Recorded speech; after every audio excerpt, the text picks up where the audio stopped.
السلام علیکم ورحمۃ اللہ وبرکاتہ۔ الحمد للہ وکفی والسلام علی عبادہ الذین اصطفی۔ محترم سامعین، محرم کا مہینہ اسلامی کیلنڈر کا پہلا مہینہ ہے، یعنی محرم الحرام سے اسلامی سال شروع ہوتا ہے۔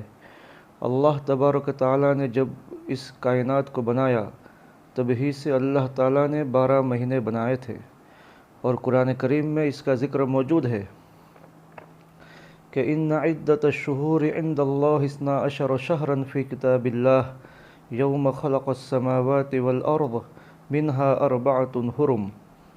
جس دن آسمان اور زمین کو اللہ پاک نے پیدا کیا، اور آسمان اور زمین کو اللہ پاک نے 6 دنوں میں بنایا۔ پہلے 2 دن میں اللہ پاک نے زمین کو بنایا، اور دوسرے 2 دنوں میں اللہ پاک نے آسمان اور آسمان کی ضرورتوں کو بنایا، اور آخری 2 دنوں میں اللہ پاک نے زمین کو پھیلا کر کے زمین کی ساری ضرورتوں کو بنایا۔ اور اس کے بعد ایک مدت کے بعد اللہ پاک نے جمعہ کے دن حضرت آدم علی نبینا علیہ الصلاۃ والسلام کو پیدا فرمایا۔ تو کائنات کا نظام اللہ پاک نے 6 دنوں میں بنایا، اور جب سے کائنات بنائی تبھی سے اللہ پاک نے ایک سال، اور سال کو 12 مہینوں پر، اور مہینے کو 30 دنوں پر تقسیم فرمایا۔ جیسا کہ قرآن کریم خود اس پر گواہ ہے۔ البتہ اللہ پاک نے مہینوں کے کوئی نام نہیں رکھے تھے۔ اس بات کو یاد رکھے کہ اللہ نے کوئی نام نہیں رکھے تھے۔ یہی وجہ ہے کہ مذہب عیسائیت کا جب دنیا میں وجود ہوا تو عیسائیوں نے مہینوں کے نام رکھے، اور اپنی تاریخ کی ابتدا حضرت عیسیٰ علی نبینا علیہ الصلاۃ والسلام کی پیدائش سے کی۔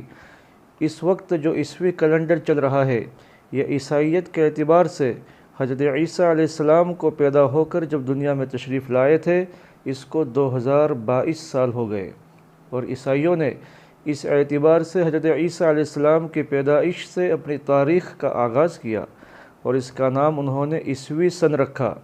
حضرت عیسیٰ علیہ السلام کی طرف منسوب کرتے ہوئے انہوں نے مہینوں کے نام رکھے: جنوری، فروری، مارچ، اپریل، مئی، جون، جولائی، اگست، ستمبر، اکتوبر، نومبر، دسمبر۔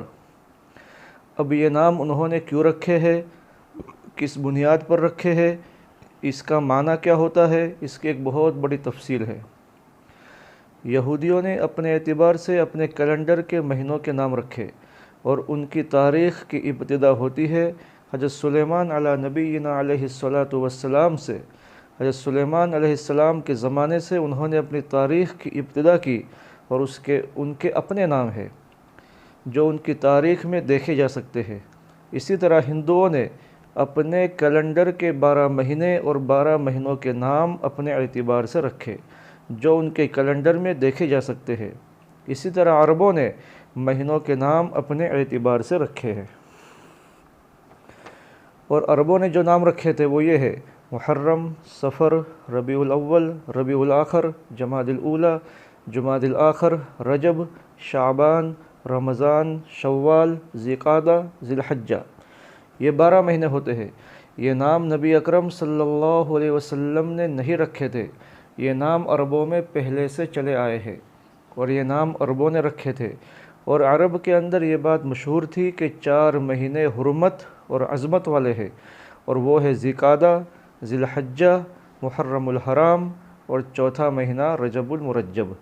ان 4 مہینوں کا عرب بڑا احترام کرتے تھے، حتیٰ کہ ان 4 مہینوں میں قتال بھی بند، لڑائی جھگڑے بھی بند، اور جنگ بھی بند۔ تمام طرح کے مسائل کو انہوں نے بند کر رکھا تھا۔ ہمارے آقا محمد مصطفیٰ احمد مجتبی صلی اللہ علیہ وسلم جب تشریف لائے تو ہمارے نبی نے بھی ان ناموں کو برقرار رکھا۔ یاد رکھو، اسلام نے ہر بری چیز کو ختم کیا ہے، اچھی چیز کو ختم نہیں کیا۔ جو پہلے سے عربوں کے اندر اچھی چیزیں چلی آ رہی تھی، اسلام نے اس کو باقی رکھا ہے۔ اسلام نے اچھی چیزوں کو ختم نہیں کیا، اس لیے کہ اسلام تو اچھائی اور بھلائی کا حامی ہے، اسلام برائیوں کا حامی نہیں ہے۔ اس لیے اسلام نے آنے کے بعد برائیوں کو ختم کیا، زنا ایک بدترین معاشرتی گندگی تھی، اسلام نے اس کو ختم کیا۔ چوری یہ ایک بدترین کام تھا، اسلام نے اس کو ختم کیا۔ یتیم کا مال کھانا یہ ایک بدترین فعل تھا، اسلام نے اس کو ختم کیا۔ لیکن جو اچھے کام تھے اگرچہ وہ پہلے سے چلے آ رہے تھے، اسلام نے ان کو باقی رکھا۔ اسی طرح عربوں کے اندر پہلے سے محرم، صفر، ربیع الاول، ربیع الاخر یہ نام چلے آ رہے تھے، اسلام نے ان ناموں کو باقی رکھا۔ لیکن یاد رکھے کہ اسلامی تاریخ نہیں تھی۔ ہم مسلمان ہیں اور ہم کو یہی نہیں پتہ کہ ہمارا اسلامی سال کب سے شروع ہوا اور ہمارے اسلامی تاریخ کی ابتدا کب سے ہوئی ہے۔ ذرا سوچو ہم کیسے مسلمان ہیں کہ ہم کو ہماری تاریخ کا پتہ ہی نہیں۔ یاد رکھو، جس قوم کو اپنی تاریخ کا پتہ نہ ہو ان کی نسلیں ختم ہو جاتی ہے، ان کی نسلیں برباد ہو جاتی ہے، پھر وہ دوسروں کے رنگ میں رنگ جاتے ہیں، پھر وہ دوسروں کے کلچر میں چلے جاتے ہیں، پھر ان کی زندگیاں غیروں کے طریقوں پر چلی جاتی ہے۔ اللہ کے نبی علیہ السلام کے زمانے میں محرم، صفر، ربیع الاول یہ مہینے تو تھے لیکن ہجری تاریخ نہیں تھی۔ جو آج ہماری ہجری تاریخ ہے اس کا وجود کیسے ہوا؟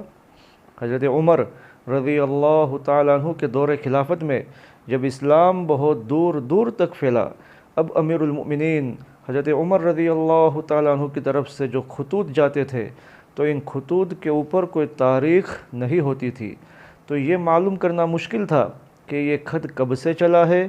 یہ تو لکھا ہوا ہے کہ محرم میں یہ خط روانہ ہوا، لیکن کون سی تاریخ اور سال کون سا اس کا تعین نہیں ہوتا تھا۔ حضرت ابو موسیٰ اشعری رضی اللہ تعالیٰ عنہ نے حضرت عمر رضی اللہ تعالیٰ عنہ سے درخواست کی کہ حضرت ہماری ایک تاریخ ہونا چاہیے اور اس تاریخ کو سامنے رکھتے ہوئے پھر خطوط روانہ کیے جائے تاکہ ہمیں پتہ چلے اس بات کا کہ یہ خط کب سے چلا ہے۔ حضرت عمر رضی اللہ تعالیٰ عنہ نے اپنی شورا بلائی اور بڑے بڑے صحابہ کرام کو جمع فرمایا اور ان صحابہ کا مشورہ لیا کہ ہمیں اپنی تاریخ اور اپنے سن کا آغاز کرنا ہے، تو اس سلسلے میں آپ لوگ رائے دیجئے۔ کسی نے کہا کہ نبی اکرم صلی اللہ علیہ وسلم کی یوم پیدائش سے ہم اپنے سال کی ابتدا کریں۔ حضرت عمر رضی اللہ تعالیٰ عنہ نے فرمایا کہ یوم پیدائش کے سلسلے میں بڑا اختلاف ہے، کیونکہ تاریخ محفوظ کرنے کا رواج نہیں تھا تو یہ مسئلہ مشکل ہو جائے گا۔ کسی نے کہا کہ نبی اکرم صلی اللہ علیہ وسلم کی وفات اور آپ کا پردہ فرمانا تو مقرر ہے کہ پیر کے دن آپ دنیا سے تشریف لے گئے ہیں، لہذا وفات کے دن سے اپنے سال کی ابتدا کی جائے۔ حضرت عمر رضی اللہ تعالیٰ عنہ نے فرمایا کہ مومن کے سامنے ہر وقت وفات رسول کا تذکرہ یہ اس کے دل کو تکلیف پہنچاتا ہے۔ آقا کی وفات کو کون برداشت کر سکتا ہے کہ ہر وقت وفات کا تذکرہ ہو؟ یہ کیسے ہو سکتا ہے کہ وفات رسول سے ہم اپنے سال کا آغاز کریں؟ کسی نے کہا کہ جس دن نبی اکرم صلی اللہ علیہ وسلم کو نبوت ملی اس دن سے اپنے سال کی ابتدا کی جائے۔ حضرت عمر رضی اللہ تعالی عنہ نے فرمایا کہ مسئلہ یہ ہے کہ جس وقت وحی کا نزول ہوا ہے اس تاریخ میں بھی بڑا اختلاف ہے۔ کسی نے کہا کہ رمضان میں پہلی وحی آئی، کسی نے کہا کہ شوال میں پہلی وحی آئی، کسی نے کہا کہ شعبان میں پہلی وحی آئی ہے۔ لہذا جب نزول وحی میں اختلاف ہے تو کیسے ہم اس سے اسلامی سال کا آغاز کریں؟ حضرت علی رضی اللہ تعالیٰ عنہ نے فرمایا کہ امیر المؤمنین میری رائے یہ ہے کہ ہجرت رسول صلی اللہ علیہ وسلم سے سال کی ابتدا کی جائے۔ حضرت عمر رضی اللہ تعالیٰ عنہ نے فرمایا کہ اس پر کوئی دلیل دو۔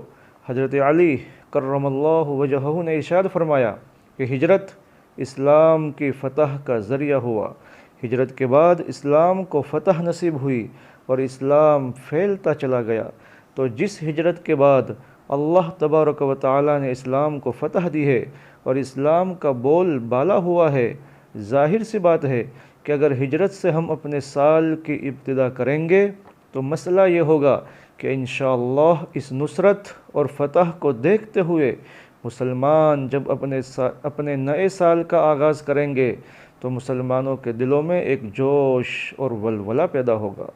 حضرت عمر رضی اللہ تعالیٰ عنہ نے فرمایا کہ تم زیادہ حقدار ہو اور صحیح بات کہہ رہے ہو کہ ہجرت ہی سے اسلامی سال کی ابتدا ہونی چاہیے، اس لیے کہ ہجرت ہی کے بعد اللہ نے اسلام کو سربلند فرمایا، اور ہجرت ہی کے بعد کامیابی ہوئی، اور ہجرت ہی کے بعد فتح مکہ ہوا، اور ہجرت ہی کے بعد کعبۃ اللہ کے اندر نبی اکرم صلی اللہ علیہ وسلم کا داخلہ ہوا، اور ہجرت ہی کے بعد سارے احکام نازل ہوئے، روزہ، زکوٰۃ، حج اور بھی بہت سے مسائل ہجرت کے بعد نازل ہوئے۔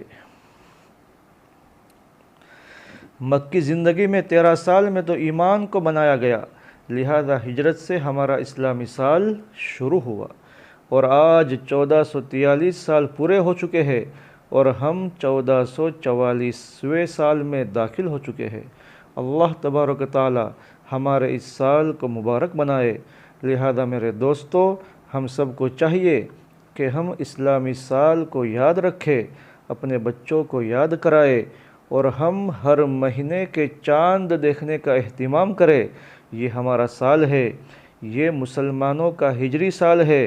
ہمیں اپنا سال اور مہینوں کو اور تاریخ کو یاد رکھنے کی کوشش کرنا چاہیے۔ اللہ پاک ان باتوں پر مجھے بھی اور آپ کو بھی اور تمام سننے والوں کو عمل کی توفیق عطا فرمائے۔ وآخر دعوانا ان الحمد للہ رب العالمین۔